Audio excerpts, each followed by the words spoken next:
I love the mention of on Inglorious Bastards. Like I said, it took me a while to get into this one track until I'm like, I think that was the one track left before I hit that. It would become 100% where I hit the like button on 100% of the song. He goes, watching Tiafoe at the Open. That's the only back and forth that I'm posting. So, at the Open, he's like, these rappers are at a tennis tournament. Shout out to Tiafoe, getting a shot. He's from the DMV. So that's a perfect name for them to mention there. They're Virginia. So that's our local. I mean, I'm DC area, Northern Virginia, and he's our local guy, right? And I don't know if they're talking about any particular Open, but I know the DC Open is coming up. I'm going to that. I love tennis. I'm going to that. Wimbledon just wrapped up. You could be talking about Wimbledon.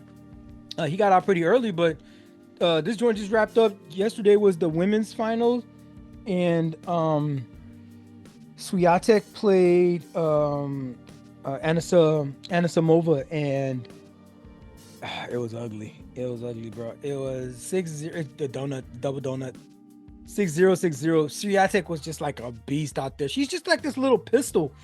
And she's smaller than average, I guess, for tennis height, but like, I don't know, maybe she's about average, but man, she is fiery. She is a pistol. Like, you wouldn't think how much power would come out of that little body. And I don't know who would have beat her.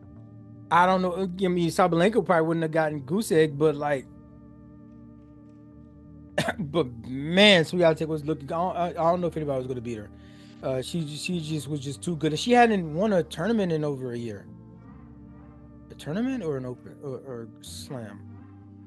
I don't think she's won any tournaments over the past year. But man, they need this bullshit, man, with the freaking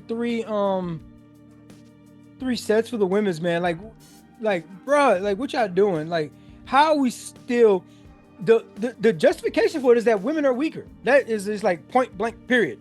Women are weaker. Which is why they're like, okay, women are going to have less sets.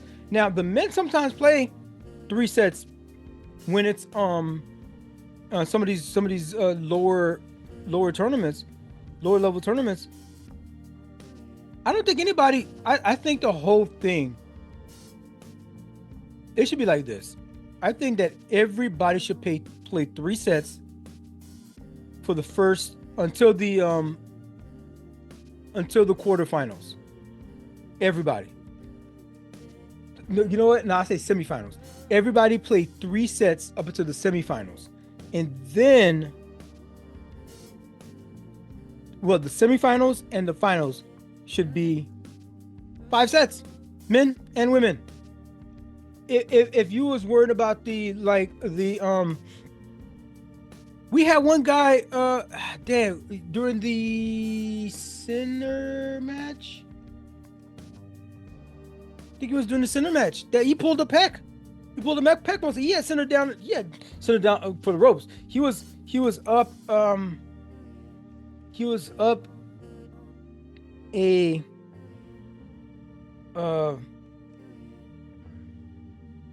He was up a set point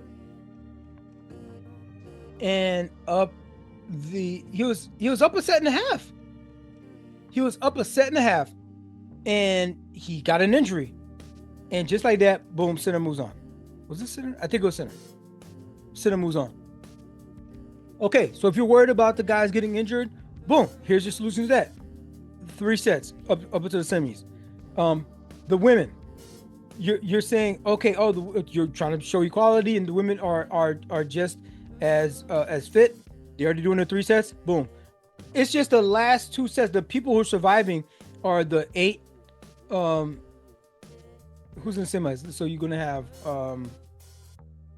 the 8 people. 4 women, 4 men. The 8 people, and they've been only going through 3 rounds. Because like, how you gonna have a final with only 3 sets, 6-0, 6-0?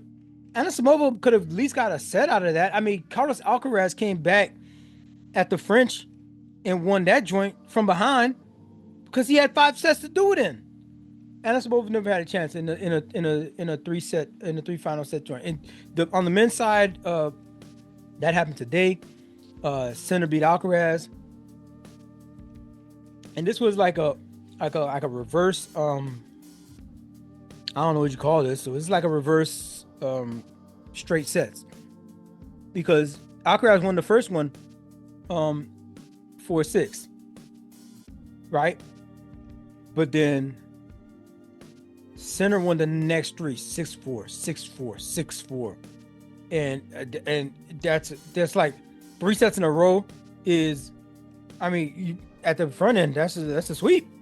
That would have been a straight setter. It's not a donut like it happened to Anisimova, but like this is the first time Sinner beat Alcaraz in the finals. Were they 0-5? I don't know if it was 0-3. Was it the finals? I think it might have been 0-5 against Alcaraz in the finals, and he beat him handedly from 4-6. I'm like, oh wow, you know, Alcaraz, that first set looked good, but then Sinner is just like a freaking what's like, how is he that agile? He looks like a freaking giraffe, but moves just like a freaking ballerina. I don't get it. He's like, he's good. He can cover the entire court, even if he's late reacting. He's already mad long, so you know, even if he's like half a step behind, he can make over it with like the arm reach, the wingspan. And that boy Sinner took it. That boy Sinner took it. So shout out to him. You know, did his you know, get to go to the balcony. Both of them, you know, they get to go to the balcony. Swiatek get to go to the balcony, but Sinner, he doesn't even look like he was happy to win. He was just like, okay, it was just another check the box kind of thing. He's very like stoic, this guy. But shout out to him, he won. And I mean, Alcaraz is my favorite current male player. Coco Gauff clearly my on the female side, but you know, Alcaraz was going back to back. You know, it's gonna be his three-peat, so I don't mind the underdog, in this case Sinner, and you know, he had beaten Sinner 1-on-1 head-to-head like often, so I don't mind how the way it turned out. It'll be nice to see. You know, one of the Americans, Taylor Fritz, got to was he the semis or the yeah, I think he got to the semis, and Alcaraz just like washed him. I was like, I knew that before it even happened. So I wish it didn't feel like such a it's like it's Sinner, Alcaraz, and then like everybody else, right? Even Djokovic is like everybody else at this point. Number 3, and then everybody else. Let's say that, right? We gonna see what it's like, because the U.S. Open is coming up. Like I said, the DC Open, I'm gonna hit that up at the DC Open. I'm pretty sure Tiafoe is gonna be out there, so I get to see him up close and personal. The U.S. Open is coming up in New York in August, so at the end of August, and we'll see if Sinner and Alcaraz, you know, are the last two standing again at the end of that joint. But for this project overall, man, this thing is polished. The production is amazing from top to bottom. The lyrical chemistry between not just Push and Mal, but also when you have these guest artists that come on there. It's not hard to say, bro. This joint might be album of the year. Nobody's going to be on a limb making that call. But if you feel differently, leave it in the comment. You know what I mean? Just as long as you give me my like and my subscribe.